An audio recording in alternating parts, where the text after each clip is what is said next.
आज पर्यटन आम जारी रही प्रकृति पूजा आम प्रकृति को पूजा करूँ गछ को पूजा करूँ पत्थर को पूजा करूँ तपस्वी भक्त जनजाति जो संविधान प्रणयन करागला से आमर शेड्यूल ट्राइब्र तालिका प्रत्येक 10 वर्ष समीक्षा कर बड़ था किंतु आज पर्यंत आदिवासी मानक स्कूल कॉलेज सुविधा एवं चाकरी नौकरी क्षेत्र में सुविधा दिगले आज पर्यंत एम अवस्था परिवर्तन है तेणु आमको आहरी दरकार कोटी कोटी टंका प्रदान कर राज्य सरकार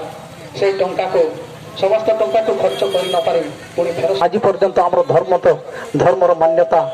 दि जाए ना सबु धर्मर हिंदू ख्रीस्टान मुसलमान एवं सिख ईसाई समस्त कोड कलम अच्छी समस्ते जनगणना निज निज धर्म को लिखिपार इज्जत